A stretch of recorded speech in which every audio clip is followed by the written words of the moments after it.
네, 안녕하세요. 오늘 첫 번째 강의 시작해 보도록 하겠습니다. 네, 오늘 첫 번째 강의는 지난번에 목차에서 제가 말씀드렸던 이제 SQL 자격검정 실적 문제에서를 기준으로 이제 총 1과목과 2과목을 이제 여러분과 함께 학습을 해볼 텐데요. 1과목은 이제 10문항이 나오고 2과목은 40문항이 나오게 되는데, 그렇다고 1과목이 안 중요하지 않아요. 왜냐하면 여기서도 꽈락이라는 게 존재하기 때문에 여기서 1장, 2장에도 집중을 해서 들어주시면 감사하겠습니다. 그러면 여러분들이 여기서 궁금하실 수도 있는데, 그럼 왜 이 과목에 40문항이나 있어요? 라고 궁금해 하실 수 있는 게 당연한데, 일단은 첫 번째 이유는 장수가 더 많아요. 장수가 더 많고, 그리고 이제 장수가 더 많은 거에도 불구하고 여기에 조금 더 무게가 실려요. 당연한 게 SQL은 저희가 실제로 이제 쿼리를 짜고 실행하는 문법이기 때문에 좀 더 이제 문법에 좀 치중돼서 문제들이 많이 나오는 경향이 있기 때문에 여기서 문항이 많이 나온다 라는 점. 그래서 이제 여기다 문항이 많이 나오는데, 그렇다고 해서 여기를 소홀히 하면 안 되는 이유가 40점 언더면 이제 꽈락이 나기 때문에 여기도 집중을 해서 들어야 한다 라는 점 강조하고 넘어가도록 하겠습니다. 그래서 오늘은 이제 다룰 내용은 첫 번째 과목인 데이터 모델링의 이해, 첫 번째 장인 데이터 모델링의 이해 파트 되도록 하겠습니다. 네, 그러면 본격 강의 시작해 보도록 하겠습니다.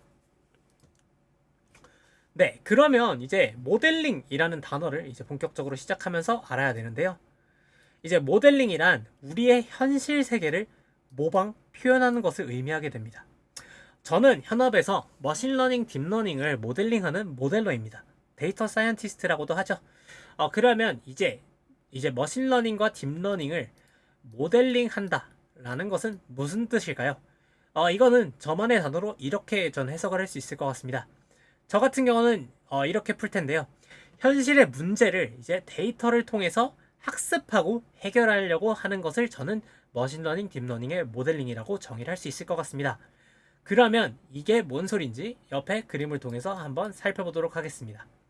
우리는 살면서 수많은 태스크, 문제점들을 만나요. 예를 들어서 댓글을 보고 이게 어떤 긍정인가 부정인가 라고 이제 내가 그 음식점 점주라고 생각하면 이거 긍정 좋은 뜻인가 나쁜 뜻인가 이렇게 의미가 궁금할 수도 있고, 뭐 논문을 읽다 보면 이제 이게 어떤 내용을 내포하고 있지? 아니면 유튜브를 봤을 때 어떤 내용의 유튜브지? 약간 이런 내용을 좀 궁금해 할 수도 있거든요. 약간 이런 식으로 우리는 각각의 태스크 목적을 갖고 살고 있어요. 그러고 이런 목적을 위해서 우리가 학습을 해야 되는데, 학습을 하기 위해서 사용되는 게 바로 현실 세계에서 볼 수 있는 수많은 데이터들이에요. 그래서 이제 데이터들을 통해서 그러니까 여기서 말하는 머신러닝, 딥러닝 모델 같은 경우는 이런 데이터를 통해서 우리가 일반적인 사람이 내리는 문제 해결을 위한 내리는 그런 결론들 같은 경우를 이제 우리가 내리는 결론과 유사하게 모방하려고 하는 것을 이제 학습을 한다라고 해서 제가 이렇게 정의를 했고 이런 그림을 가져온 거예요. 조금 더 TMI로 말씀드리자면 이 해당 그림은 이제 파운데이션 모델이라고 해서 최근에 뭐 챗GPT나 라지 랭귀지 모델 이렇게 해서 그 이제 LLM이라고도 부르는데, 이제 수많은 데이터, 뭐 텍스트, 이미지, 스피치 뭐 이런 수많은 데이터들을 가지고 한꺼번에 이제 여러 가지 태스크들을 수행하기 위해서 하나의 모델을 학습하는 그 모델 자체를 이제 파운데이션 모델이라고 해서 이제 그거를 학습하는 것을 의미하는 그림인데, 이제 이거는 이 그림이 좀 더 직관적이고 여러분들께 현실 상황에 대한 모델링을 좀 표현하기 좋을 것 같아서 한번 가져왔습니다. 네, 이제 조금 모델링이라는 개념에 대해서 감이 왔을까요? 그렇다면 이제 데이터 모델링 정의를 한번 살펴보도록 하겠습니다. 데이터 모델링이란 이제 정보 시스템을 구축하기 위한 데이터 관점의 업무 분석 기법이라는 정의를 할 수 있을 텐데요. 조금 더 쉽게 풀이하자면 현실 세계에서 데이터에 대한 약속된 표기법에 의해서 표현하는 과정이라고 이해를 하면 좋을 것 같습니다. 그러니까 현실 세계의 데이터를 표현하려고 하는데 이제 그거를 우리가 약속한 표기법으로 이제 표현하는 과정이다라고 이해를 하면 될 거예요. 그래서 이제 보면 데이터를 모델링하는 거다라고 이해를 하시면 되겠고요. 그래서 이제 이거는 어떻게 쓰이는 거냐, 언제 쓰이냐라고 하면 이제 바로 데이터베이스를 구축하기 위해서 우리는 이거를 분석 설계를 할 때 쓰이는 거다라고 이해를 하시면 좋을 것 같습니다. 그러면 데이터 모델링의 특징을 좀 아셔야 되는데요. 데이터 모델링의 특징은 바로 이렇게 세 가지로 구성이 됩니다. 데이터 모델링의 특징은 바로 추상화, 단순화, 명확화 이렇게 세 가지 특징이 있는데요. 각각을 조금 더 이제 단계별로 살펴보도록 하겠습니다. 먼저 우리는 아까 현실 세계를 모방, 표현한다고 얘기를 했는데요. 그렇기 때문에 우리는 추상화라는 특징을 갖고 있습니다. 그래서 이거는 현실 세계를 우리는 일정한 약속된 표기 방법으로 이제 표현을 해줘야 됩니다. 그래서 바로 추상화라는 특징이 있게 되는데요. 그리고 이제 단순화라는 개념이 나오는데 우리는 약속된 표기법이 복잡하면 안 돼요. 그러면 이제 우리가 일괄된 표기로 표현하기 너무 어려워지기 때문에 이러한 일정한 형식은 단순해야 합니다. 그래서 이제 단순화라는 특징이 나오게 되고요. 그 다음에 이제 명확화라는 게 있게 되는데 이런 일정한 형식은 모두가 한눈에 이해할 수 있도록 명확해야 됩니다. 그렇기 때문에 이제 데이터 모델링의 특징은 추상화, 단순화, 명확화 이렇게 세 가지 특성으로 나뉘게 됩니다. 그래서 이제 그림으로 좀 그려봤는데 현실 세계를 추상화, 단순화, 명확화라는 특징으로 이제 다음과 같이 이제 데이터 모델링을 할 수 있다라고 이제 해서 이제 뒤에 나올 이제 ERD로 표현을 한 걸 보실 수 있습니다. 그래서 이제 여기는 데이터 모델링의 특징 세 가지를 좀 살펴봤는데 이제 데이터 모델링의 3요소 같은 경우는 엔티티, 속성, 관계라고 이제 좀 더 중요한 내용이 있는데 이거는 뭐 뒤에서 살펴보도록 하겠습니다. 하지만 이제 시험에 많이 나오는 내용이니까 미리 좀 강조 차원에서 여기 써뒀습니다. 네, 그러면 다음으로 넘어가도록 할게요. 네, 그래서 이제 모델링의 관점이라는 게 있는데요. 그러니까 모델링의 관점은 우리가 모델링에서 어떤 관점으로 이제 어떤 것들을 고려를 해야 되냐 약간 이런 식으로 이해를 하면 됩니다. 그래서 이제 모델링의 관점의 정의를 한번 살펴볼까요? 모델링 관점은 이제 여러 관점 모두를 고려하는 것은 이제 시스템을 다양한 측면에서 이해를 하고 더욱 정확하고 효율적인 시스템 설계를 가능할 수 있도록 하는 것을 의미해요. 그러니까 우리는 모델링을 할 때 이렇게 세 가지 관점으로 바라보게 되면 뭐 좀 더 데이터 자체를 더욱 정확하고 효율적으로 이제 설계를 할 수 있고 좀 더 명확하게 표기를 할 수 있다 이런 의미라고 이해를 하시면 될 것 같습니다. 그래서 이제 데이터를 고려하거나 프로세스, 그러니까 여기서 어느 하나로만 고려하는 것보다 이 세 개를 셋 다 고려를 해주는 종합적인 시야를 이제 제공을 하고 이해를 해야 이제 모델링 할 때 중요한 접근법이다라고 이해를 하시면 될 것 같습니다. 그러면 이제 모델링의 세 가지 관점에 대해서 각각 살펴보도록 하겠습니다. 먼저 첫 번째 데이터 관점인데요. 데이터 관점은 이제 엔티티 아까 말씀드렸던 이제 그 데이터의 3요소 아까 앞에서 기억나시죠? 여기 데이터 모델링의 3요소가 있는데 이제 엔티티 속성, 엔티티 간의 관계, 이제 엔티티 속성 관계 이렇게 세 가지를 중심으로 이제 우리는 데이터의 구조를 정의를 하는 것을 의미해요. 그래서 이제 데이터 관점이라고 한 이유는 우리는 이제 데이터의 중심으로 보는 거예요. 그래서 데이터를 어떻게 정의를 할지라고 이해를 하시면 되고요. 그래서 이제 데이터 중심으로 바라보게 되니까 데이터를 어떻게 저장하고 검색하고 유지 관리를 할지에 집중한다라고 이해를 하시면 돼요. 그래서 이제 보시면 예를 들어서 뭐 학생과 선생님의 엔티티 그리고 이들 간의 수강 관계라고 생각을 하면 우리는 이제 엔티티라고 하면 객체인데 우리가 데이터에서 학생과 선생님이 있고 이들은 이제 수강하는 서로 학생이 선생님의 강의를 수강하는 관계다 라고 이런 식으로 데이터의 관점을 해석할 수 있어요.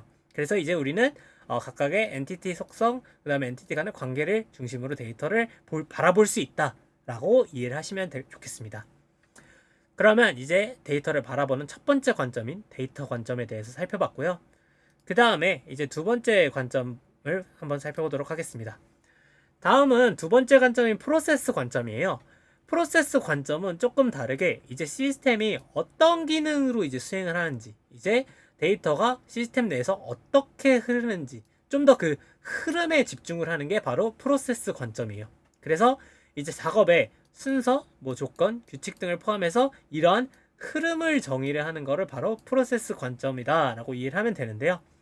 그래서 예를 들어서 우리가 시험이 끝났다고 해볼게요. 그래서 시험이 끝났어요. 그러면 이제 조교나 선생님이 성적을 입력을 하는데 시스템을 통해서 이제 학생의 뭐 식별자, 과목 코드, 성적 이런 것들이 입력을 하고 그 다음에 시스템이 이를 처리를 해서 성적 데이터를 기록하는 그런 일련의 프로세스 자체가 어떻게 되는가를 이제 생각을 하면서 데이터를 이제 모델링 할 수 있다.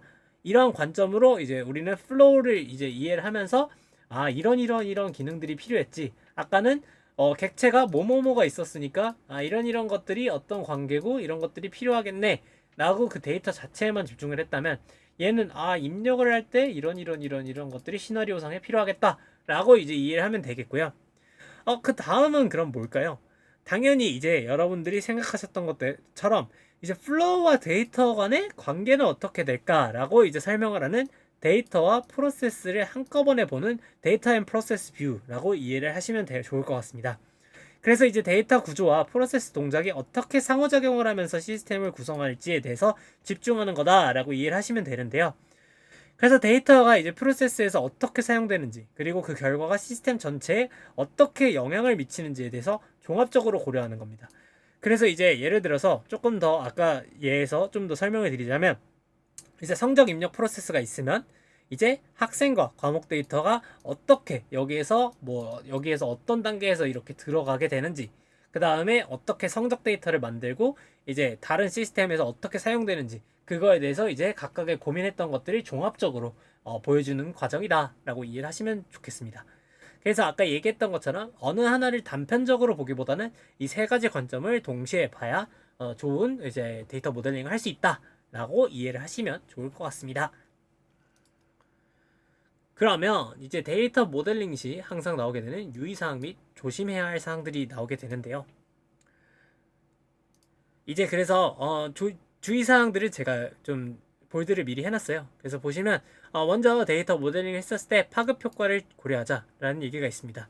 그래서 이 얘기는 뭐냐면, 우리가 만약에 어떤 일이 있어가지고 데이터 구조를 만약에 바꾸게 됐어요. 데이터에서 뭐 특정 뭐 컬럼 이름을 바꾼다거나, 아니면 뭐 어떤 갑자기 뭐 이 데이터는 삭제를 했었어야 돼요. 근데 이런 변경 작업을 뭔가 취했을 때 전체 시스템에서 이제 뭔가 큰 위험 요소가 되면 안 되잖아요. 그러니까 이런 것들을 다 고려해서 좀 그 데이터 모델링을 해야 한다라는 점이라고 이해를 하시면 되고요. 그래서 이런 것들을 고려해서 설계를 해야 된다라는 점입니다. 그 다음에 이제 복잡한 정보 요구사항을 최대한 간결하게 표현하자라는 내용인데요. 왜냐면 너무 복잡하고 베베 꼬이면 이런 파급효과 문제도 있고, 실질적으로 이제 한눈에 볼 수가 없어요. 그래서 데이터 모델링은 이제 구축할 시스템 정보를 정확하고 이제 간결하게 표현할 수 있는 도구이기 때문에 최대한 간결하게 표현을 해야 한다라고 이해를 하시면 됩니다.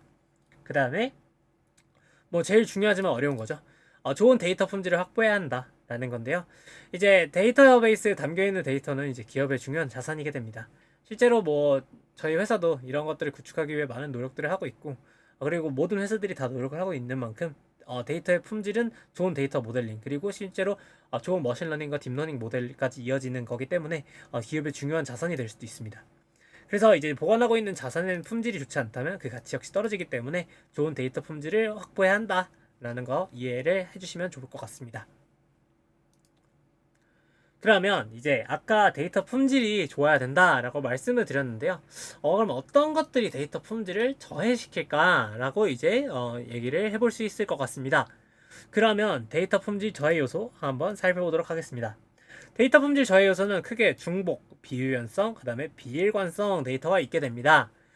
중복 데이터 같은 경우는 이제 같은 정보가 데이터베이스에 여러 번 또는 여러 위치, 그러니까 다른 테이블인데 똑같은 정보가 계속 똑같이 있는 경우들을 의미하게 됩니다.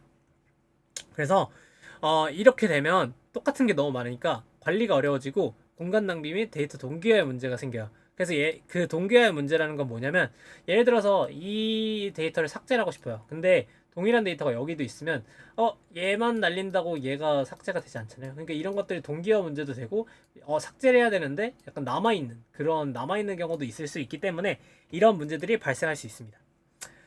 그래서 이제 예로 든 게 이제 학생 주소가 학생 프로파일과 도서 제출 기록에 별도로 저장되어 있게 되면, 만약에 학생이 이사를 해서 주소 정보를 업데이트해야 할 경우 이제 별도로 저장되어 있기 때문에 얘도 업데이트해야 되고 얘도 업데이트해야 돼서 번거롭고, 실제로 어느 하나라도 누락이 되면 이 둘의 정보가 일치하지 않아서 어떻게 된 거지? 라는 이제 나중에 트러블이 생길 수도 있다 라고 이해를 하시면 좋을 것 같습니다.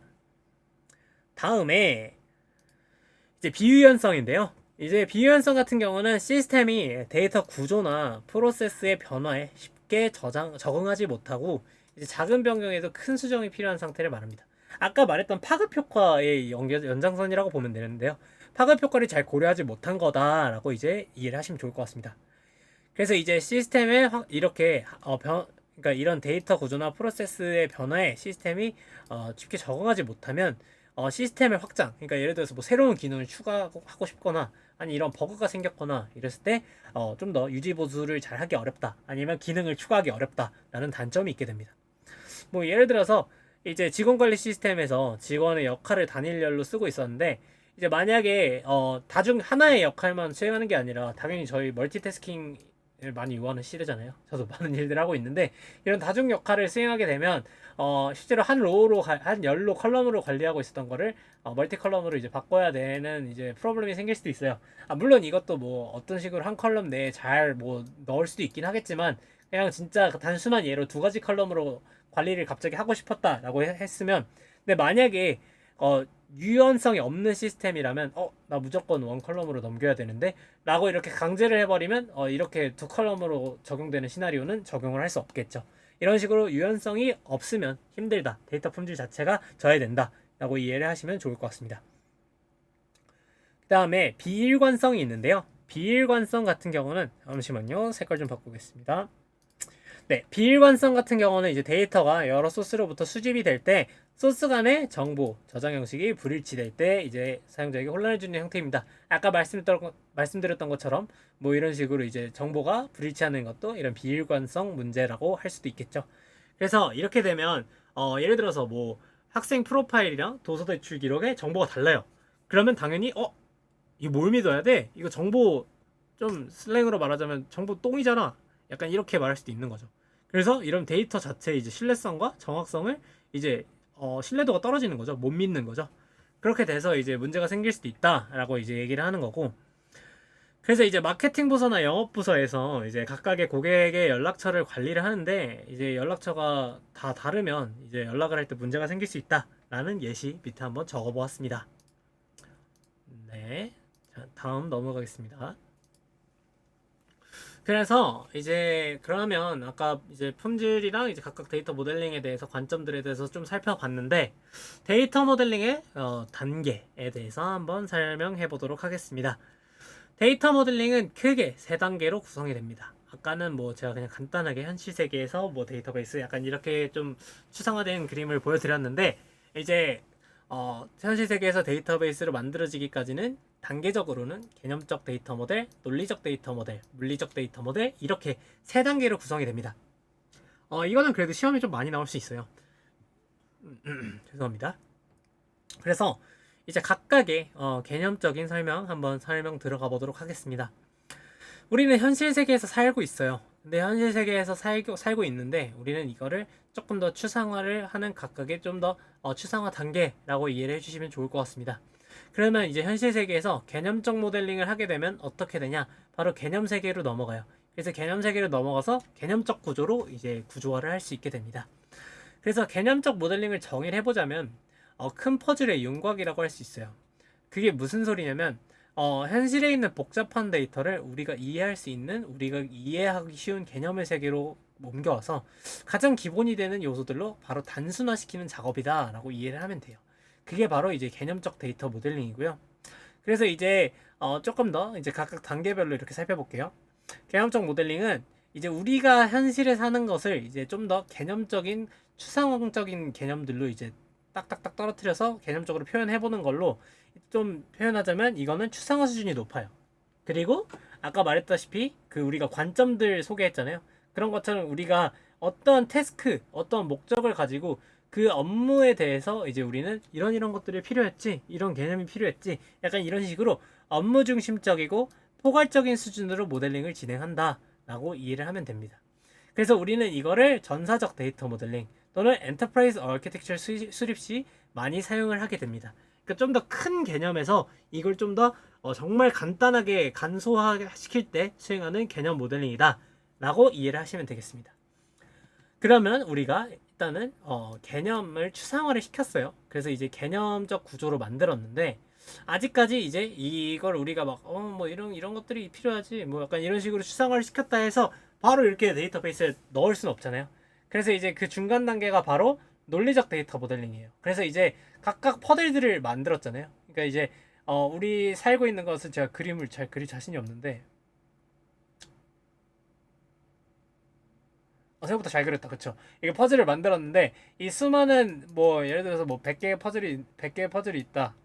그림은 잘 그렸는데 숫자를 못 쓰네요. 100개의 퍼즐이 있다라고 했으면 이 100개의 퍼즐을 가지고 어떻게 이 조각들을 잘 맞춰갈까? 약간 이렇게 맞춰야 되나? 아니면 저렇게 맞춰야 되나? 약간 이런 조각들을 맞춰가는 게 바로 논리적 데이터 모델링이다 라고 이해를 하시면 돼요. 그래서 이제 여기 각각의 엔티티들을 정의를 했는데 뭐 학생, 선생님 이런 것들을 정의를 했는데 이런 엔티티가 각각 어떤 특징들이 있고 이런 학생과 선생님은 어떤 관계가 있고 이런 것들을 점점점 세분화해서 어떤 것들이 중심이고 이제 실제 시스템에 어떻게 구현할지를 이제 그 각각의 퍼즐 조각들을 가지고 구체화하는 과정이라고 이해를 하실 수 있어요. 그래서 이제 여기 같은 경우는 조금 더 기술적인 부분에 들어가기 전에 얘를 중심으로 이렇게 뻗어나가는 식으로 좀 짜면 좋겠는데 이 시스템은 학생의 중심이니까 학생이 뭐 뭘 하고 뭐 수강 신청을 하고 약간 이런 식으로 뻗어나가면 좋겠는데 약간 이런 개념이다 라고 이해를 하시면 돼요. 그래서 이제 논리적 데이터 모델링 같은 경우는 시스템에서 구축하고자 하는 업무에 대해서 이제 중심이 되는 핵심 키와 그 다음에 속성, 이제 엔티티, 객체에 대한 속성과 그 엔티티 간의 관계 등을 이제 정확하게 표현을 하는 것을 이제 의미하고요. 재사용성이 높다. 왜냐면 이거를 자주 쓸 일이 많아요. 이거 자체의 ERD 같은 경우는.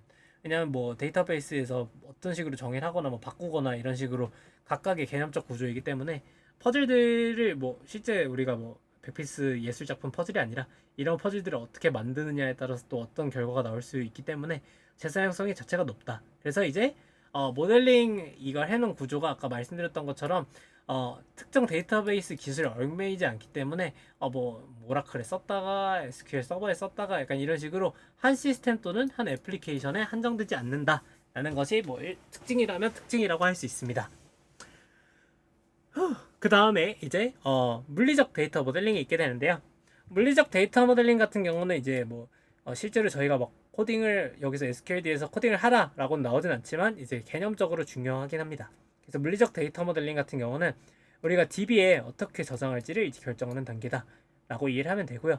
그래서 이제 논리적 모델을 이제 바탕으로 해서 데이터베이스 내의 테이블, 이제 인덱스 저장 공간, 약간 이런 것들을 구체적으로 어떻게 설계를 하고 그 다음에 시스템의 성능과 데이터베이스의 저장 방식을 최적화하는 이제 마지막 단원에서 다룰 내용이 되게 됩니다.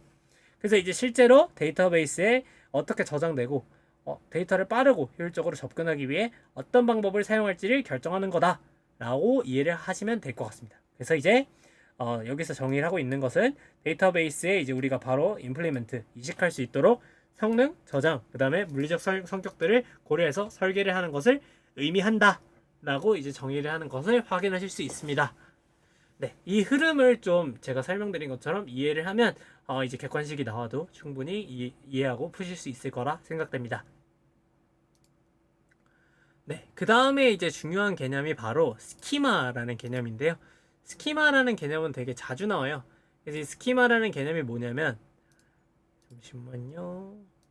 네, 스키마는 이제 데이터베이스의 구조, 데이터의 조직, 관계 등을 이제 기술하는 메타데이터의 집합이다라고 정의를 할 수 있는데요.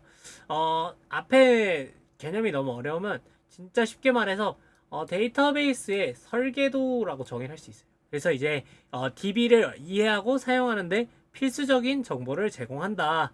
라고 이해를 하시면 되는데 뭐 뒤에 어차피 예시가 나오니까 이래서 DB의 설계도라고 했구나 라고 이제 느낌적인 느낌으로 좀 이해를 하셨으면 좋을 것 같습니다. 그래서 이제 여기서 안시 스파크 제가 발음을 잘하고 있는지 모르겠지만 이제 여기서 정의를 하고 있는 거는 이제 3단계 구성 스키마를 정의를 하고 있는데요.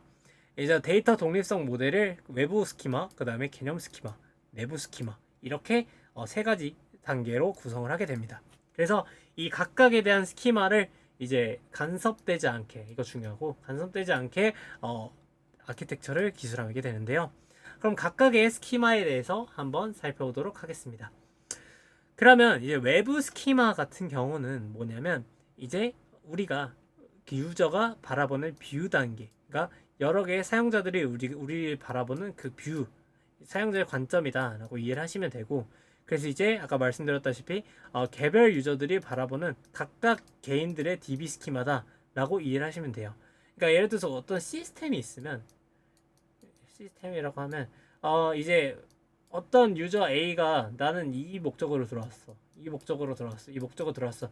이 목적에 따라서 바라보는 화면이 다를 거잖아요. 그러니까 이거에 대해서 각각 나오는 개인적 DB 스키마가 따로 있을 거고, 이 개인적 DB 스키마에 따른 사용자 관점별 이제 외부 드러나는 외부 스키마가 바로 이런 외부 스키마다라고 이해를 하시면 됩니다. 그러면 이제 조금 더 스키마의 안쪽으로 들어가 보면 개념 스키마라는 것이 있는데요. 개념 스키마 같은 경우는 이제 스키마의 내부 개념 단계인데, 이제 이런 유저들의 DB 관점들이 많이 있었잖아요. 근데 이제 그거를 통합해서 좀 더 보편화된 하나의 조직 전체의 이제 DB를 좀 통합해서 기술한 스키마를 바로 개념 스키마라고 이해할 수 있습니다. 그래서 이제 모든 응용 시스템이나 사용자들이 필요로 하는 데이터들을 이제 전반적으로 전체적으로 조직 전체의 DB를 이제 기술한 거. 그러니까 여기서 필요한 것들을 싹 다 싸그리 모아서 정리한 거다라고 이해를 하시면 되고요. 그래서 이제 데이터와 그것들 간의 이제 관계를 표현한 스키마다라고 이해를 하면 돼요. 그래서 이제 얘는 아까는 사용자 관점이었다면 좀 더 통합적인 관점이다라고 이해를 하시면 되고요.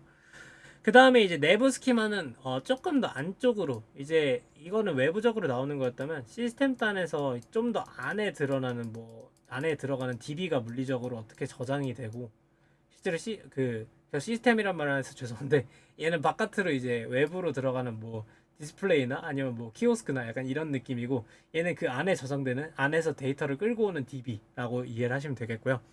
이제 내부 스키마 내부 단계로 이제 DB가 물리적으로 저장되는 형식이고, 이제 물리적으로 DB가 어떻게 데이터가 실질적으로 저장이 될 건지, 얘는 어떻게 저장되고 얘는 어떻게 저장되고 약간 이런 것들을 어떻게 저장할지를 표현하는 설계도를 바로 내부 스키마다라고 이해를 하시면 되겠습니다. 그래서 이제 이런 내부 스키마를 바로 물리적 저장 구조다라고 이제 설명드릴 수 있을 것 같고요. 조금 더 뒤에서 그림으로 한번 더 설명드리도록 하겠습니다. 그래서 이제 스키마와 데이터 독립성이라는 게 있는데, 먼저 데이터 독립성을 개념을 먼저 소개해드리도록 하겠습니다. 데이터 독립성이란 이름에서 알 수 있다시피 데이터 자체가 독립이라는 건데요. 아까 말했던 이제 각각의 상위 수준이랑 하위 수준이 있어요. 그래서 이제 하위 수준의 데이터 조직의 변화가 이제 상위 수준의 스키마에 영향을 주지 않는 것을 바로 데이터 독립성이라고 하게 됩니다. 그러니까 이제 외부 스키마에서 이런 게 바뀌었다 한들 내부 스키마에는 영향이 전혀 주지 않는 것을 의미하게 되는 거죠. 이런 것들이 데이터 독립성이라고 하고요. 그 다음에 이제 사상 매핑이라고 하는 것은 뭐냐면, 한 뷰에서 다른 뷰로 어떻게 저장된 데이터가 이제 다른 뷰로 저장되고 처리될지를 연결짓는 규칙이나 절차를 바로 매핑, 사상이라고 한다 라고 이제 정의를 할 수 있습니다. 이거는 좀 개념적인 정의들이라서 제가 좀 그림으로 이렇게 보여드리는 게 가장 쉬운 설명일 거라 생각을 했고, 그래서 이렇게 그림을 좀 가져와 봤습니다. 밑에 그림에서 좀 설명드릴게요. 그래서 이제 사상 같은 경우는 이제 데이터베이스가 여러 레벨 간의 일관성을 유지하고 한 레벨에서의 변경이 다른 레벨에서 불필요한 영향을 미치지 않도록 하는 것이 주요 역할이다 라는 특징을 갖고 있다 라는 점, 이것도 중요하니까 한번 이해를 해주시면 좋을 것 같고요. 그러면 이제 한번 그림으로 살펴보도록 하겠습니다. 아까 우리가 외부 스키마, 개념 스키마, 내부 스키마를 이제 얘기를 했었어요. 그래서 외부 스키마는 이제 엔드 유저 단에서 사용자가 바라보는 여러 관점들. 그러니까 이제 유저가 있게 되면 유저스 여러 명이에요. 유저스가 있게 되면 이 유저에 따라서 뷰 1, 뷰 2, 뷰 3, 뷰 N 이런 식으로 돼 있을 거고, 이제 이런 것들이 external 레벨에서 바깥 레벨에서 다양한 뷰로 제공이 됩니다. 그래서 이제 아까 사용자 관점으로 이제 제공이 되게 되고요. 그러면 이제 external과 이 외부 스키마와 내부 스키마가 이제 연결을 해놔야 돼요. 그러니까 아까 얘를 통합을 한다 했잖아요. 그러니까 이 통합 스키마와 개념 스키마가 어떻게 연결이 되는가가 바로 여기서 매핑으로 나오게 됩니다. 그래서 이제 이 외부 스키마와 개념 스키마를 어떻게 연결할까가 바로 외부 내부 이제 사상이 되게 되는 거고요. 그 다음에 그러면 개념 스키마와 내부 스키마를 연결을 어떻게 할까가 그럼 뭘까요? 여기 바로 컨셉슈얼 인터널 매핑, 이렇게 바로 개념적 내부적 사상, 이렇게 정의가 되게 됩니다. 그래서 얘는 이제 컨셉슈얼과 피지컬 레벨을 매핑해 주는 게 바로 컨셉슈얼 인터널 매핑이다 라고 이제 하는데, 한국말로는 이제 바로 여기서 외부 내부를 연결하는 게 바로 논리적 사상, 외부 개념 사상을 연결하는 거다라는 거고요. 그 다음에 개념 스키마와 내부 스키마를 연결하는 게 바로 물리적 사상이다. 즉 개념 내부를 연결하는 거. 이거 어디서 많이 보지 않았나요? 물리적, 논리적. 자, 여기 어디랑 이어지나요? 여기랑 이어집니다. 자, 개념적인 거를 논리적으로 연결하는 게 바로 논리적이었고, 논리적인 거를 물리적으로 이어지는 게 바로 물리적 데이터 모델링이었죠. 자, 이렇게 또 이어집니다. 신기하죠? 네, 이런 식으로 이어지게 되고요. 그래서 이제 각각의 좀 단어들, 개념들 이제 객관식으로 나오기 때문에 이런 것들 좀 단어를 한 번 더 정리를 한번 해보는 시간을 갖도록 하겠습니다. 그러면 이제 한국말로 나오기 때문에 좀 내용이 어렵기 때문에 다시 한번 용어를 찝고 넘어가도록 하겠습니다. 자, 그러면 독립성 아까 제가 말했죠. 이제 각각의 스키마들은 서로 영향을 주지 않는 성질이라 했는데, 자, 그럼 논리적 독립성은 여기 중간에 들어가는 거겠죠. 논리적 독립성은 이제 외부 스키마와 내부 스키마는 서로 영향을 주지 않는다 이런 내용이고, 이제 개념 스키마가 변경이 돼도 안에 있는 거는 이제 뭐 예를 들어서 뭐 안에 있는 통합적인 그 뷰를 바꿨다라고 했을 때도 이제 외부 스키마 유저가 바라보는 거는 유저들은 바뀐 거 몰라야 돼요. 그러니까 예를 들어서 우리가 여기 시스템 업데이트를 했어요. 내부적 시스템 업데이트를 했어요. 근데 유저들이 바라보는 UI UX나 약간 그런 것들은 바뀌면 안 되는 거죠. 그러니까 이런 것들이 하위 수준의 것들이 이제 바뀌어도 영향을 미치지 않도록 하는 거예요. 그래서 이제 논리적 구조가 변경이 돼도 응용 프로그램 우리가 자체로 뭐 아까 키오스크 화면이든 이런 것들에는 영향을 절대 끼치면 안 된다. 독립적이어야 한다라는 내용이고요. 그 다음에 물리적 독립성이라는 것은 이제 내부 스키마 이제 그 DB에 저장되는 게 어떤 식으로 저장될지 뭐 예를 들어서 뭐 오라클 서버를 쓰다가 SQL 서버로 바꿨어요. 근데 그걸 바꿨는데 이제 바꾼 것 때문에 뭐 이런 갑자기 이걸 다 설계를 다시 싹 다 싸그리 뜯어서 고친다? 그건 말이 안 되는 거죠. 아까 재사용성이 높다 했잖아요. 그러니까 이런 것처럼 외부 개념 스키마는 영향을 받지 않아야 된다 라는 개념입니다. 독립성은. 그래서 아까 말했던 것처럼 또 저장 장치의 구조 변경은 응용 프로그램과 개념 스키마 자체는 영향이 없어야 한다 라는 것이 바로 물리적 독립성입니다. 자, 여기서 객관식에서 헷갈릴 수도 있는 내용 설명드리도록 하겠습니다.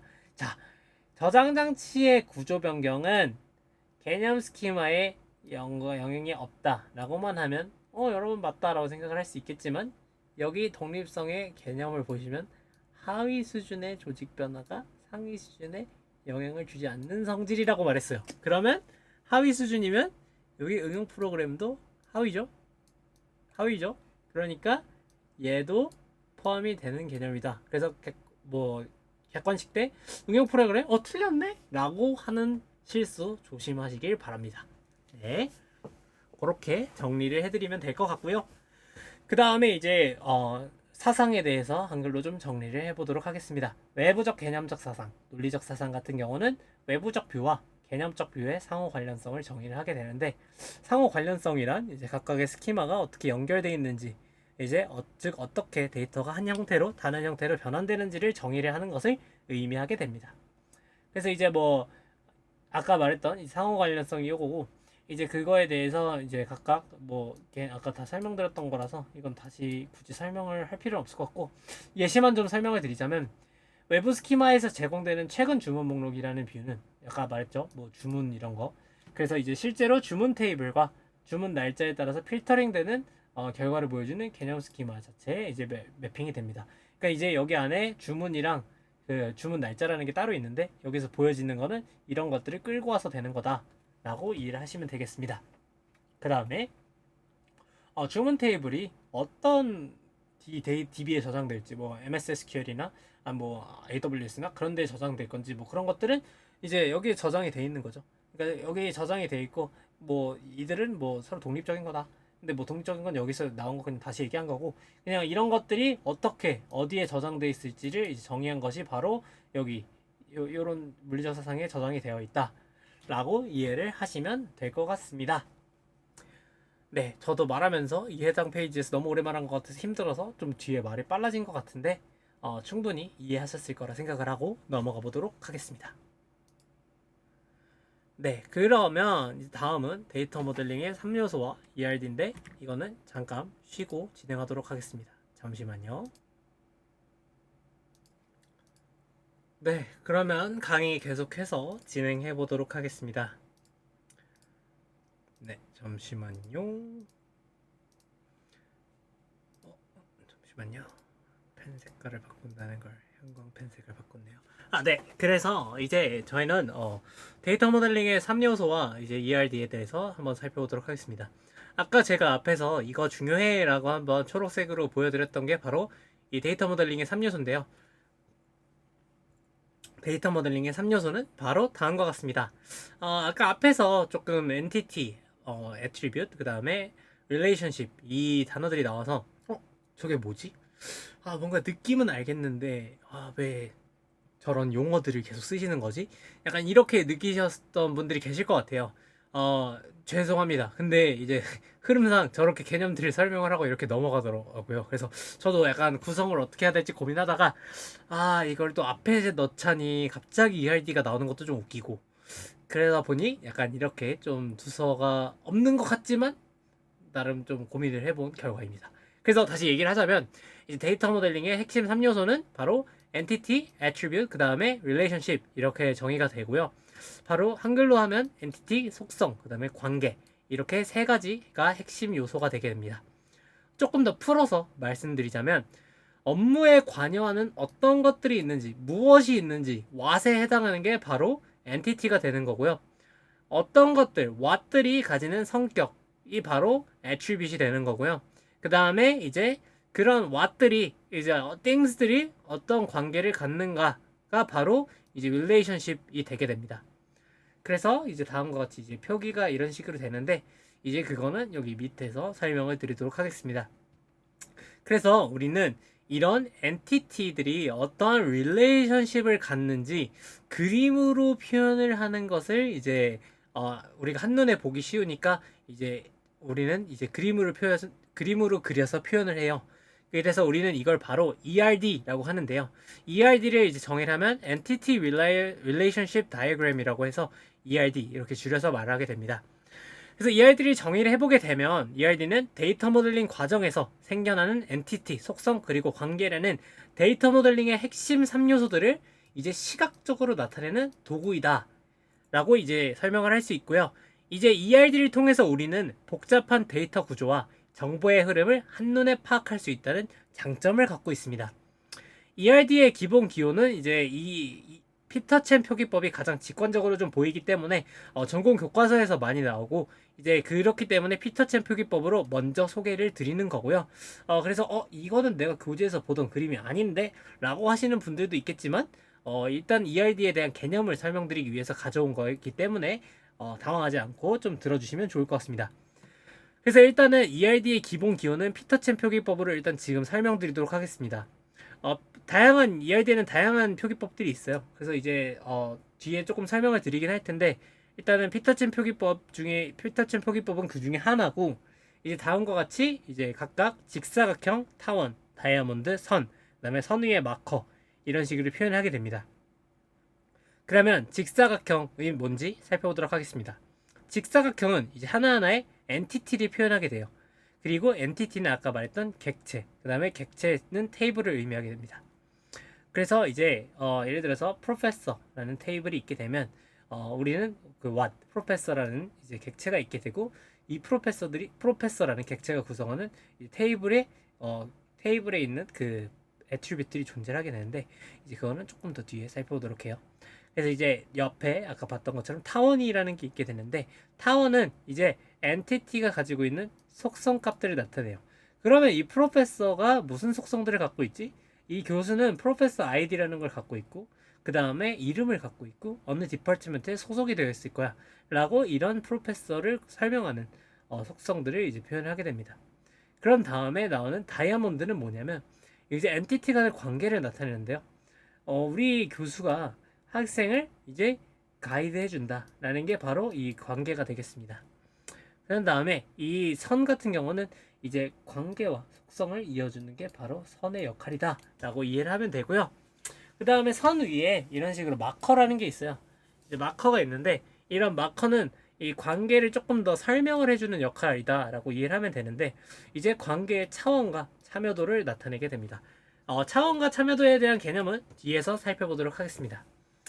이제 그림으로 좀 표현을 한다면 다음과 같이 직사각형, 개체 테이블, 타원, 속성, 그 다음에 나중에 뒤에서 좀 더 설명하게 될 타원의 선을 긋게 되면 기본키, 그 다음에 이제 관계, 각각의 이제 PK와 FK를 연결해주는 관계는 다이아몬드, 그 다음에 개체 타입과 속성을 연결하는 선, 그 다음에 객체 간의 관계 타입을 연결하는 이제 다이아몬드와 선, 이렇게 표현할 수 있다.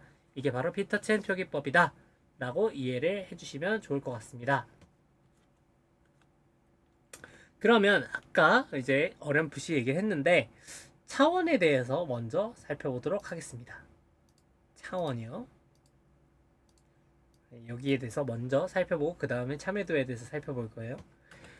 그러면 아까 여기서 제가 그 선의의 마커에 이렇게 차원이랑 잠깐 먼저 소개를 할게요. 차원이 있고 그 다음에 여기에 참여도라는 게 이렇게 표현이 돼요. 그러니까 이렇게 선 위로 좀 더 이 선 자체에 대한 설명을 해주는 게 바로 이 마커라는 건데, 이런 식으로 차원과 그 참여도를 표현을 해준다. 그래서 이제 각각의 차원과 참여도가 뭔지 살펴보도록 하겠습니다. 먼저 차원에 대해서 한번 살펴볼게요. 차원은 이제 관계가 존재하는 두 엔티티와 엔티티 사이에 서로 다른 엔티티가 몇 개가 이제 대응이 되는지 선으로 제약 조건을 표기하는 것을 바로 차원이라고 하게 됩니다. 그래서 이제 보통 관계로는 1대1, 1대 n, m/n 관계가 있게 됩니다. 이제 본 장표들은 제가 다 일일이 그릴 수 없기 때문에 인파님의 블로그에서 그림을 따왔습니다. 그래서 일단은 1대1 관계는 말 그대로 학생과 신체 정보는 일단 다 1대1 관계예요. 왜냐하면 학생마다 자기 자신만의 키와 몸무게와 혈액형과 학번이 다 하나씩만 존재하기 때문에 이런 데이터들은 하나씩 1대1 대응이 된다 라는 의미로 차원이 1이다, 1대1이다 라고 이제 보실 수 있고요. 우측에 이렇게 예시 테이블도 함께 넣어두었습니다. 그 다음에 있는 게 1대 다인데요. 1대 다는 말 그대로 하나의 학생이 있으면 그 학생의 취미는 여러 개가 있을 수 있어요. 그러니까 이제 한 학생이 있으면 그 학생과 대응되는 취미는 많이 있을 수 있기 때문에 1대 다로 매칭이 된다 라는 의미예요.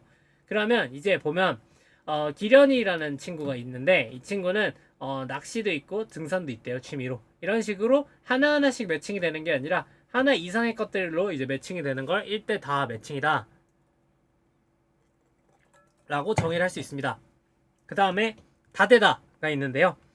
다대다 같은 경우는 이름에서 아실 수 있겠지만 이런 1대1, 1대-n 이런 식으로 1로 정의가 되는 게 아니라 m/n으로 매칭이 되는 거예요. 그래서 예를 들면 우리가 제품을 만들 때 제조업체가 여러 제조업체에서 만들어질 수도 있잖아요. 그럴 때 이제 하나의 제품을 여러 군데에서 만들거나 아니면 이런 식으로 이제 계약을 맺을 때 m/n 계약을 맺을 수 있는데, 우리는 보통 이런 식으로 이제 각각의 뭐 한 테이블을 껴서 이런 식으로 표현이 가능하다라는 거, 이거는 그냥 참고차 가져온 거예요. 왜냐하면 이거를 테이블로 표현하기에는 m/n 테이블은 시각적으로 볼 수가 없기 때문에 이런 식으로 업체별 제품을 이렇게 하나 넣어줌으로써 1대-n과 1대-n 이런 식으로 해서 m/n이 정의가 될 수 있다 라고 이제 표현을 해준 겁니다. 네, 찬찬히 보시면 이해가 될 거니까 잠깐 멈추시고 보셔도 좋을 것 같습니다. 네, 그 다음에 이제 아까 제가 초록색으로 표기했었던 것이 바로 participation, 참여도인데요. 이제 관계의 참여도는, 죄송해요, 제가 마우스로 하고 있어가지고, 관계의 참여도는 이제 특정 엔티티가 해당 관계에 필수로 참여해야 하는지의 여부를 나타내는 거예요. 그래서 이제 얘는 꼭 필수로 가야 돼, 아니면 옵셔널로 해도 되고 안 해도 돼, 약간 이런 의미가 바로 참여도다 라고 이해를 하시면 됩니다. 그래서 이제 참여도는 이제 다음과 같이 얘는 꼭 들어가야 돼, 얘는 필수가 아니야, 약간 이런 식으로 표현이 되게 되는데요. 아까 피터첸 표기법에서는 이제 좀 차이가 나오게 되는데, 피터첸 표기법에는 이제 1대 n 이런 식으로 표기가 됐지만, 여기 같은 경우는 이제 크로우풋이라고 해서 이 표기법이 좀 다른데 1대-n을 이런 식으로 표기를 하게 됩니다. 부등호로. 그래서 이런 식으로 표기가 되는데, 이제 여기서 우리가 표기가 되는 이런 카디널리티에 대한 표기가 있었으면 이제 얘 쪽은 필수야, 얘 쪽은 필수가 아니야. 약간 이런 식으로 표기를 할 때, 예를 들어서 이 1인 쪽은 필수야 라고 하면, 얘는 필수야. 뒤에 꼭 와야 돼. 라는 식으로 이제 뒤에 1을 더 그어서, 이제 mandatory라는 것을 표기를 이런 식으로 해주고, 그 다음에 이제, 얘는 N 관계지만 필수는 아니야. 취미가 없을 수도 있어. 라고 하게 되면 이제 뒤에 필수가 아니야. 라고 해서 이제 0 같은 거를 붙여서 이제 필수가 아니라는 것을 이제 표현해 줄 수 있게 됩니다. 옵셔널이라는 조건을 이제 붙여줄 수 있게 됩니다. 이런 식으로 이제 우리는 그림상으로 표현을 해줄 수 있게 돼요. 그래서 여기도 있네요. 예를 들어서 아까 취미를 이제 제가 표현을 했는데 취미 같은 경우도 실제로 학생이 무조건 이제 취미가 하나, 그러니까 취미를 뭔가 기록을 해야 되는데 이제 하나의 취미는 갖고 있대. 약간 이런 식으로 표현할 수 있다. 하지만 뭐 선택적으로 선택할 수 있다. 약간 이런 식으로 이제 표현할 수 있다라는 걸 보여주는 예시입니다. 그래서 이제 각각의 아까 차원과 참여도를 좀 표현을 해본 건데 다음과 같이 좀 정의를 할 수 있을 것 같아요. 이제 또 다른 표기법인데 이제 필수랑 이제 그 필수랑 선택을 이런 식으로도 표현할 수 있어요. 필수는 실선으로, 선택은 점선으로도 표기를 할 수 있는데 이런 식으로 제가 아까 말씀드렸던 것처럼 ERD에는 수많은 표기법들이 있기 때문에 이런 식으로 다양한 표기법들이 있어서 다양하게 나타날 수도 있다. 그러니까 당황하지 말라. 그러니까 뭐 하나의 정해진 것이 있어서 막 꼭 이걸로 해야 돼 이런 것들은 없다.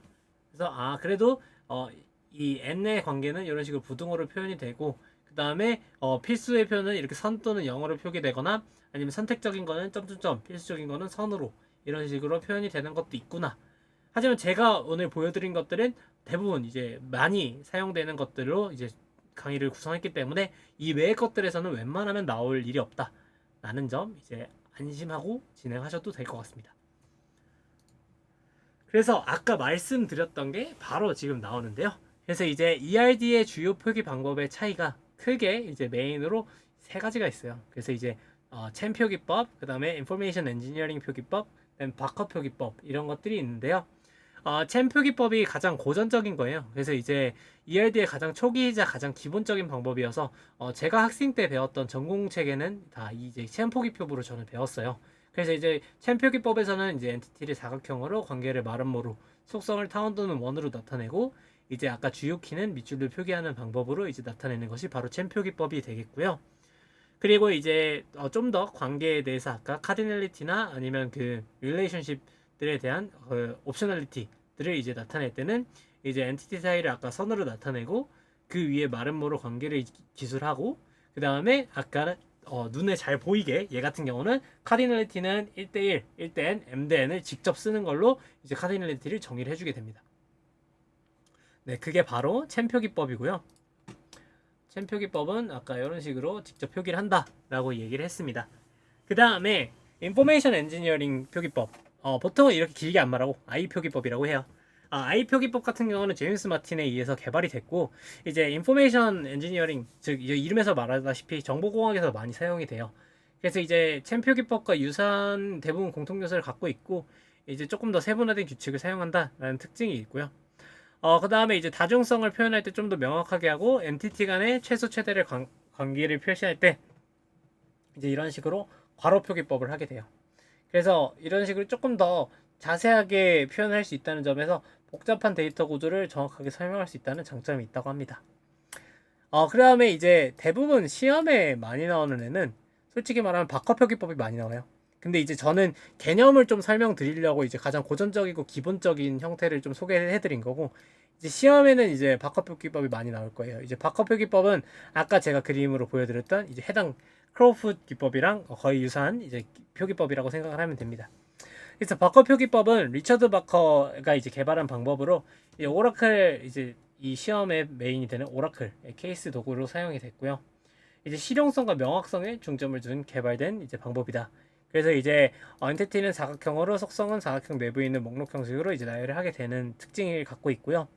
그래서 아까 말씀드렸던 것처럼 다중성은 꺽쇠 표시를 나타내고 동그라미와 선으로 이제 각각의 그 옵셔널리티를 나타내고 그 다음에 이제 관계의 방향성이 강조된다. 그 다음에 이제 뭐 엔터프라이즈 수준에서 큰 모델링에 적합이 되고 이해하기 쉽고 직관적인 표현 방식을 나타낸다.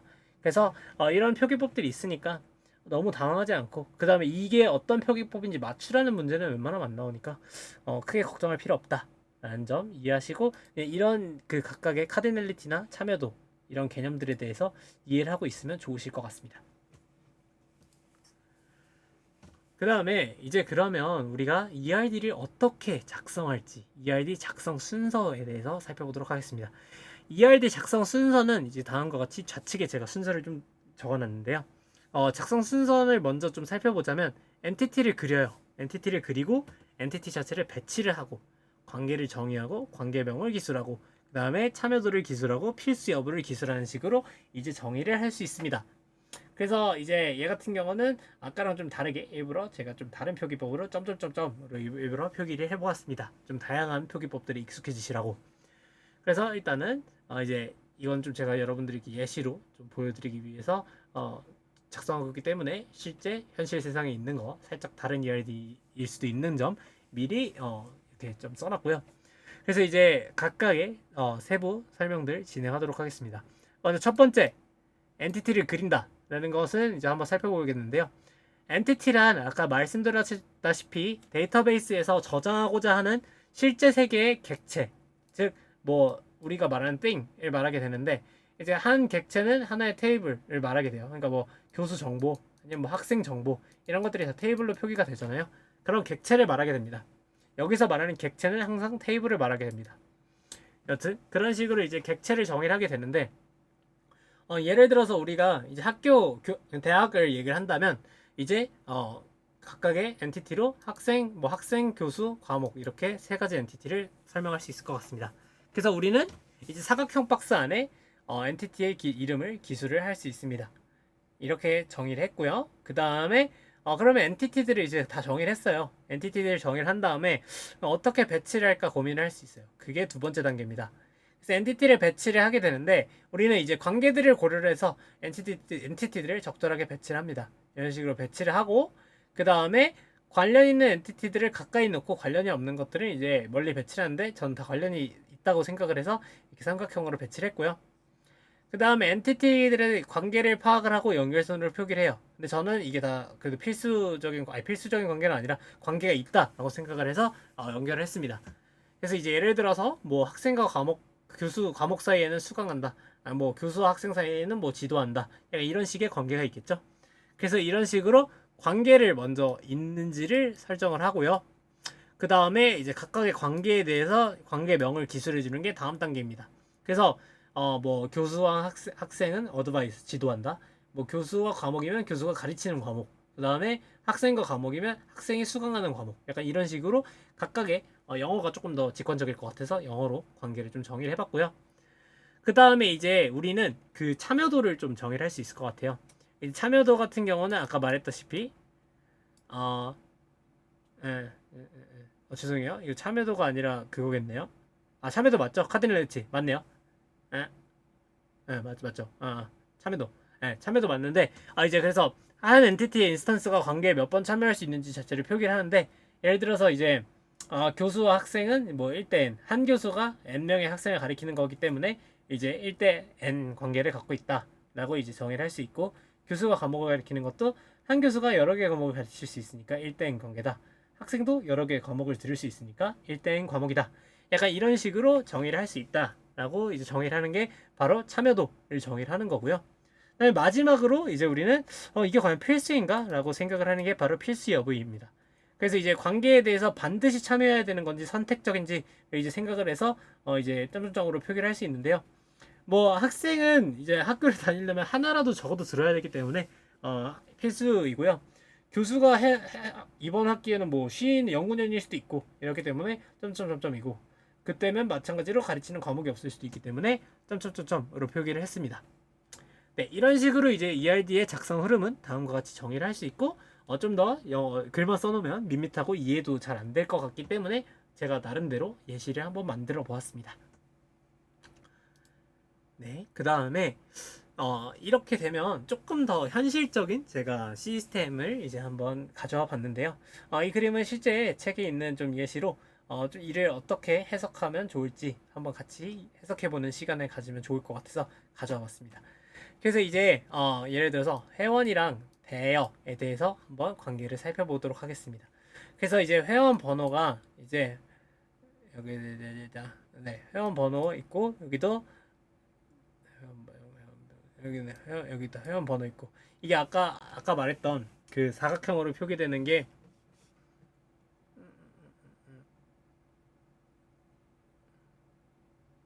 엔티티 사각형 이거죠. 사각형 내부의 목록. 이게 아까 그 바커 표기법이에요. 그래서 바커 표기법인데 이런 식으로 바커 표기법으로 나오고 여기 위에 있는 게 아까 말했던 프라이머리 키가 되는 거예요. 얘의 이제 메인 키인데 프라이머리 키에 대해서는 이제 나중에 다시 뒷강의에서 설명을 할 거기 때문에 그냥 이게 PK가 이런 식으로 위에 ERD에서 그려지는구나 라고 이해를 하시면 될 것 같고요. 그래서 이제 이 그림만 살짝 해석하는 식으로 제가 그냥 소개해 드리고 넘어가도록 하겠습니다. 그래서 이제 회원 테이블이 있으면 회원 객체가 있으면 이제 회원 객체 엔티티가 있게 되면 이제 바로 회원 번호가 PK가 됩니다. 그래서 이제 회원 번호는 이제 회원 번호 대여 옆에 대여해서 foreign key로 사용이 되고 있고 그래서 이제 foreign key로 이제 일반 속성으로 쓰이고 있다. 아까 일반 속성으로 쓰이고 있다는 무슨 소리냐면 이제 여기서 아까 대여해서 그 여기 위에 있으면 이제 프라이머리 키고 안에 있으면 그냥 속성이다 라고 이야기를 했거든요. 그래서 속성으로 쓰이고 있다라는 내용이고 그 다음에 각각의 일단은 프라이머리 키가 아니라 속성으로 들어가게 되면 그 다음에 여기 점선이기 때문에 필수 관계가 아니다 라는 점 이제 이해할 수 있고요. 그 다음에 여기서도 또 하나 볼 수 있는 게 여기 점선도 점선이지만 여기 0이기 때문에 얘는 필수가 아니구나 라는 것도 이해를 할 수 있습니다. 그리고 여기서도 마찬가지로 지금 보면 여기 이렇게 부등호가 있기 때문에 회원은 여러 번의 대여를 할 수 있고요. 이제 아예 대여를 하지 않은 회원이 있을 수도 있어요. 왜냐하면 여기서 옵션 기능이 들어갔기 때문에 이렇게 들어갈 수 있다라는 거고요. 그 다음에 이제 대여를 할 때 반드시 회원 번호가 필수로 표기 돼야 된다라는 거는 여기서 1대 n이기 때문에 얘는 필수적으로 들어가야 된다 라는 식으로 이제 나올 수도 있다 라고 이제 이해를 하실 수 있습니다. 이거는 그냥 제가 어차피 다 써놨으니까 이게 이래서 이렇게 되는구나 라고 이해를 하시면 될 것 같고요. 그러면 다른 예시로 한번 도서랑 대여 한번 살펴보도록 할게요. 도서랑 대여를 한번 살펴보면 이제 도서 번호가 여기서는 프라이머리 키겠죠. 그래서 도서 번호가 여기서는 여기 대여의 foreign key로 사용이 되고 있고요. 여기도 마찬가지로 점선으로 구성이 되어 있고 여기서도 1대 n의 관계를 이루어지고 있고 여기는 선택적인 관계가 이루어지고 있습니다. 이에 대한 설명도 여기 그대로 나와 있으니까 이제 잠깐 퍼즈 하시고 살펴보실 수 있도록 하시면 좋을 것 같습니다.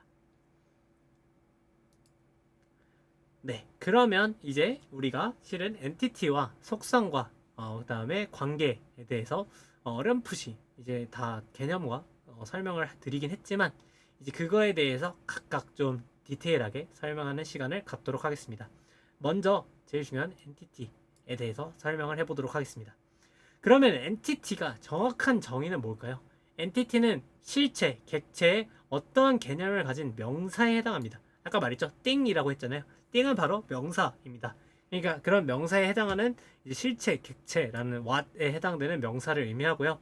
그래서 우리는 엔티티를 언제 뭐에 적용을 하는가라고 얘기를 하면 우리는 엔티티를 업무상 관리가 필요한 주 관심사 아니면 뭐 우리가 저장하기 위한 것들 예를 들어서 뭐 교수 번호나 아까 교수랑 학생 정보는 솔직히 그 학교 시스템에 다 필요한 애들이잖아요. 그러니까 이런 것들은 다 저장을 테이블로 해서 관리를 해줘야 되는 애들인 거예요. 그러니까 이런 식으로 우리가 그 교수가 누가 있고 학생들이 누가 있고 이런 것들을 다 저장하고 관리를 해야 하는 것들을 의미를 하게 되는 겁니다. 그래서 인스턴스의 집합이라고 하는데 인스턴스는 말 그대로 로우예요. 이런 로우들의 집합이 바로 테이블이 되는 거고 이래서 이런 인스턴스들의 로우의 집합으로 이제 그 집합에 속하는 개체들의 특징을 설명할 수 있는 attribute 속성들의 이제 집합도 이제 맞는 얘기죠. 그리고 그들이 하는 행위들의 집합이다. 행위들은 뭐 이거 각각의 어떤 행위들을 했고 이런 것들이 다 attribute로 들어갈 수 있겠죠. 이런 것들에 대한 정보들을 다 저장하는 것이 바로 엔티티다 라고 이해를 하시면 좋을 것 같습니다. 그 다음에 엔티티의 특징은 이제 다음과 같이 5가지로 좀 정의를 할 수 있을 것 같은데요. 특징 한번 같이 읽어보도록 하겠습니다. 특징 같은 경우는 반드시 해당 업무에 이제 필요로 하며 관리하고자 하는 정보입니다. 그러니까 업무에 쓰이는 정보여야 한다는 거죠. 쓸데없는 거 저장할 필요 없잖아요. 그 다음에 이제 유일한 식별자에 의해서 식별이 가능해야 합니다. 아까 말하는 그 PK가 있어야 된다는 거예요. 그러니까 우리는 그 유니크한 뭔가 아이디 같은 게 있어야 우리가 데이터를 구분할 때 얘는 얘 데이터구나, 약간 이런 것들이 파악이 가능하다는 거죠. 그러니까 유니크한 게 없으면 이건 얘 거야 얘 거야 무슨 데이터지, 약간 이런 식으로 파악이 안 된다. 그래서 유니크한 식별자가 하나 있어야 된다, 이 얘기고요. 그 다음에 영속적으로 존재하는 인스턴스의 집합이다.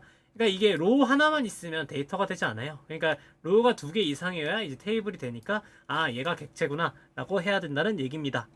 그 다음에 반드시 속성을 가집니다. 왜냐하면 속성이 없으면 애초에 컬럼이 없으니까 아무것도 존재하지 않는 거기 때문에 속성을 갖게 반드시 무조건 가져야 됩니다. 그래서 이제 관계 엔티티의 경우 주식별자만 가져도 인정을 하게 된다. 관계 엔티티 같은 경우는 뭐냐면, 예를 들어서 우리가 이런 객체들을 얘랑 얘랑의 관계를 저장을 하는데 이 관계를 너무 많이 써요. 그러니까 얘를 미리 저장을 해놓는 거예요. 그러니까 얘가 예를 들어서 뭐 이 PK와 뭐 여기도 PK 있을 텐데 이 PK들만으로 저장이 되어 있어도 얘는 뭐 아까 말했던 여기 있는 속성 값이 따로 없어도 얘 관계 엔티티 경우는 인정하겠다, 약간 이런 내용이고요.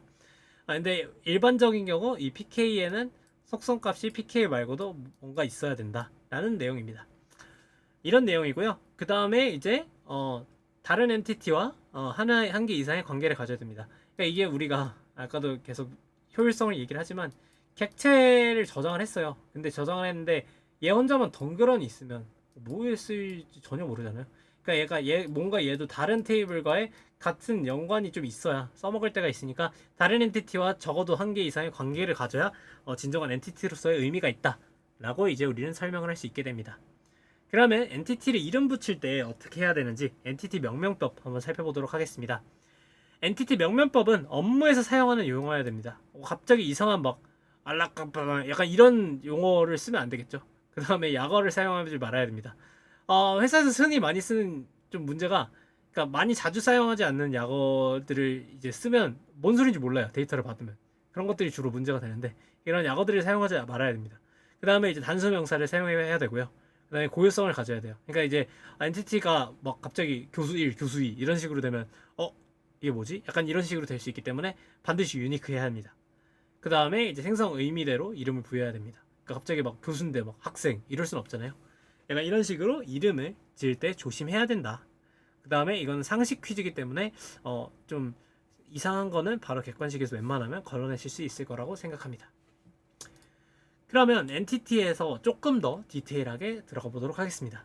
엔티티를 그럼 우리는 분류를 한번 해볼게요. 그럼 분류를 할 때 어떻게 분류를 할 수 있을까요?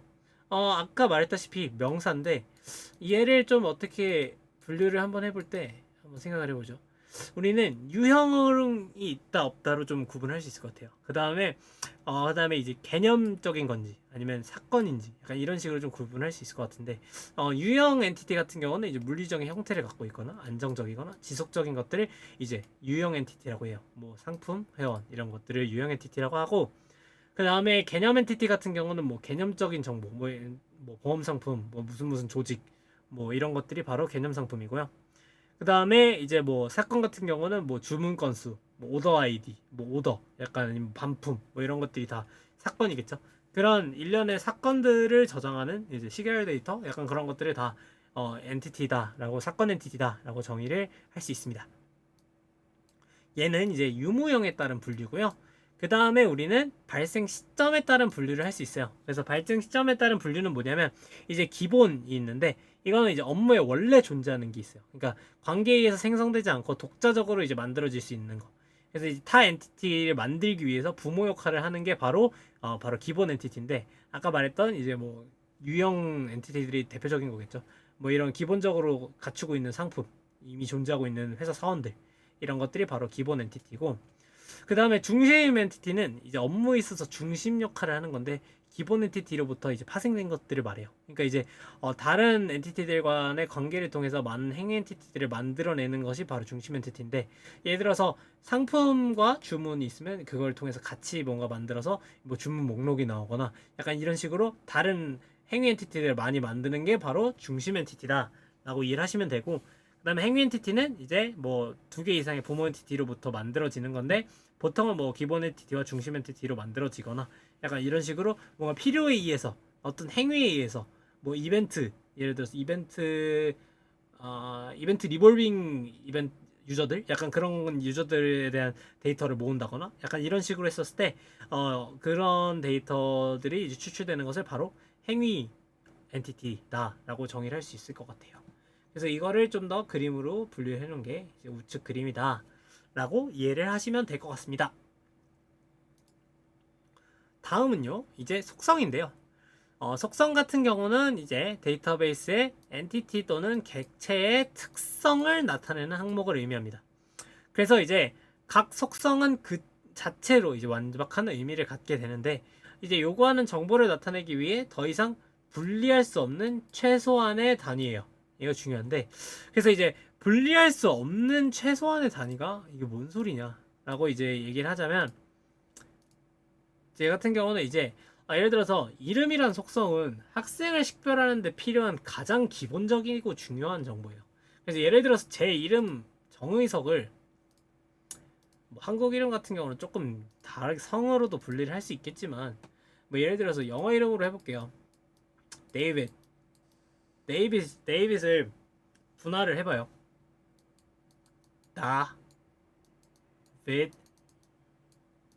뭔 의미예요? 전혀 의미가 없잖아요. 그러니까 이 데이빗으로서 있어야만 이 사람의 이름이라는 의미가 있는 거예요. 그러니까 이게 제가 지금 한국인이라서 한글 이름을 썼는데, 이제 뭔가 이 자체로서의 의미를 갖는 최소한의 단위를 바로 우리는 속성이라고 할 수 있어요. 그래서 이런 식으로 뭔가 데이빗을 쪼갰을 때 나와 빛으로 나뉘는 것처럼, 그걸 더 이상 쪼개버렸을 때 의미라는 속성을 갖지 못하게 되면, 이름이라는 속성을 갖지 못하게 되면 그게 바로 속성이다 라는 특징이 바로 있게 됩니다. 뭐 솔직히 말하면 정의석도 정과 의석으로 나누게 되면 성과 이제 성으로 그러니까 정은 더 이상 이제 이름이 아니잖아요. 성으로 성이잖아요. 그러다 보니까 이제 이름이라는 속성이 없게 되니까 이것도 속성이 아니다 라는 관점으로도 볼 수 있겠네요. 그 다음에 이제 속성 값은 뭐냐면 특정 속성에 할당된 실제 데이터다 라는 의미인데, 이거는 뭐냐면 로우가 있고 컬럼이 있으면 컬럼이 속성이잖아요. 이 안에 들어있는 이 값을 속성 값이라고 의미하게 됩니다. 그래서 고객 엔티티의 이름 속성에는 이제 홍길동, 김철수 같은 이런 속성 값들이 들어갈 수 있다. 그래서 이런 속성에 들어있는 하나하나의 값들이 바로 속성 값이라고 이제 우리는 정의를 하게 돼요. 이런 용어 설명이었고요. 그 다음에 속성의 특징이 있게 되는데, 얘도 마찬가지로 속성의 특징은 엔티티와 마찬가지로 해당 업무에 필요로 하는 정보여야 돼요. 솔직히 쓸데없는 뭐 갑자기 뭐 강아지 키우는 강아지 이름 이런 것들 필요 없잖아요. 이런 것처럼 그런 것들이 특징이게 되고요. 그 다음에 이제 정교화 이론의 근간에서 정해진 주식별자의 이제 함수적 종속을 가져야 된다, 이런 내용이 있는데, 함수적 종속은 이제 나중에 뒤에서 배울 거지만 이제 이런 것들이 중요한 특징이다. 그리고 마지막으로 하나의 속성에는 하나의 속성값만을 가져야 돼요. 예를 들어서 이름 컬럼에 나 이름 3개이고 싶어 이러면 안 되잖아요. 갑자기 사원 테이블인데 A 사원은 이름이 3개네? 이럴 수 없잖아요. 그러니까 하나의 속성에는 하나의 값만으로 이루어져야 되고, 그 다음에 하나의 속성에 여러 개의 값이 있는 다중값일 경우 이제 이를 분리를 해줘야 된다 라는 의미가 되게 됩니다. 그리고 이제 다시 여기서 조금 TMI로 미리 스포일러를 좀 하자면, 함수적 종속을 가져야 된다는 의미는, 우리가 예를 들어 사원 아이디가 A라고 할게요. 얘가 그러면 이제 사원 아이디가 PK겠죠. 이름이라는 거는 이 사원 아이디에 종속이 되어 있는 값이어야 된다는 거예요. 즉 이 얘기가 그거고, 이제 함수 종속에 대한 개념은 뒤에서 살펴볼 거기 때문에 더 이상의 스포일러는 하지 않겠습니다. 그 다음에 여기서도 마찬가지로 속성의 명명법이 있는데, 속성의 명명법은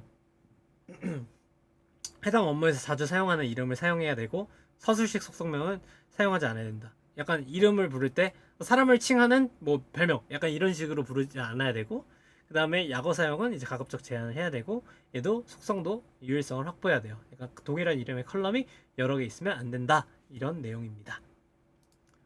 다음으로 속성도 마찬가지로 분류를 할 수 있는데요. 속성은 크게 데이터 모델에서 어떤 역할을 수행하는지, 그 다음에 엔티티를 어떻게 구성하는지에 따라서 분류를 할 수 있게 됩니다. 드디어 나오네요. 그래서 이제 보면 속성의 분류가 먼저 어떤 역할을 하는지에 따라서 분류를 하는 것을 살펴보도록 하겠습니다. 그래서 일단은 어떤 역할을 수행하는지를 좀 살펴보면 기본 속성, 설계 속성, 파생 속성이라는 각각의 속성 카테고리가 있는데요. 기본 속성의 같은 경우 우리가 먼저 관찰을 하거나 수집할 수 있는 기본적인 속성을 의미해요. 그래서 엔티티에서 관련된 가장 기본적이고 중요한 정보를 나타내는 게 바로 기본 속성이에요. 예를 들어서 우리가 직원에 대한 정보를 수집할 때 이름, 주소, 전화번호는 가장 먼저 우리가 관찰하거나 수집할 수 있는 그런 정보이기 때문에 기본 속성으로 분류된다 라고 이해를 하시면 되겠고요. 설계 속성 같은 경우는 이제 데이터 모델을 설계하는 과정에서 식별을 용이하게 하기 위해서 인위적으로 도입한 거예요. 보통은 이제 뭐 고유 식별자나 키로 사용을 하게 되는데, 이제 우리가 직원 아이디를 뭐 임의로 우리가 발급을 하는 거잖아요. 구분하기 위해서. 뭐 4번 그런 것도 이제 다 다르고, 이건 우리가 직원들을 다 일일이 이름도 겹치게 되니까 유니크하게 부르기 위해서, 정의하기 위해서 이제 다 정의를 하게 된 거기 때문에, 설계 목적으로 정의가 된 거기 때문에 이게 바로 설계 속성이다 라고 이해를 하시면 됩니다. 그 다음에 파생 속성이라는 건가 있는데요. 파생 속성은 뭐 다른 속성 값으로 인해서 계산되거나 변형되어지는 이제 속성 값이라고 이해를 하면 돼요. 뭐 예를 들어서 뭐 나이 같은 것도 있을 수도 있겠고, 아니면 뭐 입사하고 며칠이 됐는지 약간 그런 것도 파생 속성이라고 할 수 있겠죠. 그런 것 같은 경우 오늘에서 이제 입사일을 뺀 형식으로 이제 파생이 되겠죠. 네, 이런 식으로 데이터 모델에서 해당 컬럼, 해당 속성이 어떤 역할을 하는가, 어떻게 만들어졌는가에 따라서 이제 다음과 같이 세 가지로 정의를 할 수 있고 정의를 해봤고요. 그 다음에 이제 여러분들이 많이 궁금해 하셨을 것 같은, 맞죠? 네, 궁금해 하셨을 것 같은 속성의 구성 방식에 따른 속성의 분류 한번 살펴보도록 하겠습니다. 그래서 이제 우리는 엔티티 구성 방식에 따라서 속성을 다음과 같이 기본 키, 외래 키, 그 다음에 일반 속성으로 구분할 수 있어요. 그래서 이제 기본 키 같은 경우는 엔티티에서 각 인스턴스를 유일하게 구별할 수 있는 속성이에요. 그러니까 기본 키는 여기서 중요한 게, 기본 키는 중복이 될 수 없어요. 유니크해야 되고 널 값을 가질 수 없습니다. 이게 중요한 특징이고, 사용자의 엔티티 경우 각 사용자를 구분할 수 있는 사용자 키가 바로 기본 키예요. 그러니까 사용자 하나하나를 구별할 수 있는 특정한 키가 되는, 키맨이 되는 역할이 바로 기본 키다라고 이해를 하면 되고요. 그래서 고유해야 한다라는 특징을 갖고 있는 것을 확인하실 수 있습니다. 그 다음에가 바로 외래 키인데요. 외래 키 같은 경우는 다른 엔티티가 이러한 기본 키를 참조를 해서 두 엔티티 간의 관계를 설정하는 속성이에요. 그러니까 예를 들어서 테이블 A가 있고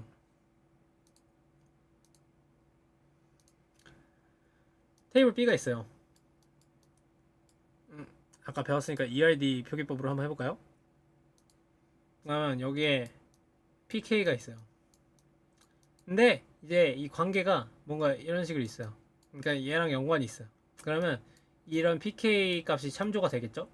이럴 때 이런 참조한 PK를 바로 이런 foreign key라고 한다. 여기 외부에 있는 PK를 가져온 거다라고 해서 이제 foreign key라고 하는 거예요. 그래서 이제 다른 엔티티의 기본 키를 참조를 해서 두 엔티티 간의 관계를 설정하는 속성이고요. 이제 다른 엔티티와 외래 키는 다른 엔티티의 기본 키와 동일한 값을 가질 수 있다. 동일한 값을 가져야 조회가 되겠죠. 그래서 이제 주문 엔티티가 사용자 엔티티와 관계를 맺었을 때 주문 엔티티 내의 ID는 이제 외래 키가 되고요. ID는 사용자 엔티티의 기본 키를 참조를 해서 이 유저가 주문을 했구나 라는 것을 식별하는 데 이제 사용이 되게 돼요. 이게 바로 외래 키다 라고 이해를 하시면 됩니다. 그 다음에 일반 속성이라는 게 있는데요. 일반 속성은 말 그대로 이런 기본 키나 외래 키에 속하지 않고 그냥 엔티티의 정보를 제공하는 속성 키다 라고 이해를 하시면 됩니다.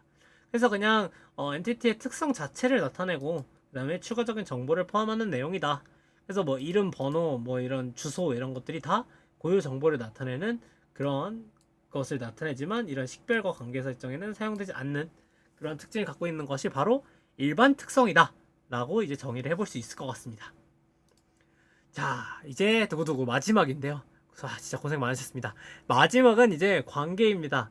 관계는 이제 relationship이라고 해서 이제 상호 연관성, A 엔티티와 B 엔티티 사이에 논리적인 연관성으로서 존재의 형태, 행위로서의 서로에게 연관성이 부여된 상태를 의미를 하게 돼요.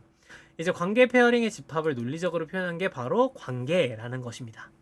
그래서 관계 역시 분류를 해볼 수 있는데, 관계 분류는 쉬워요. 관계는 이제 존재에 의한 관계, 행위에 의한 관계라고 해서 우리가 어디에 속해 있다라는 식으로 이제 속해 있다는 게 바로 존재에 의한 관계고, 우리가 뭔가 장바구니에 추가했다 이런 행위에서 진짜 추가를 한 게 바로 행위에 의해서 포함된다라고 해서 행위에 의한 관계다.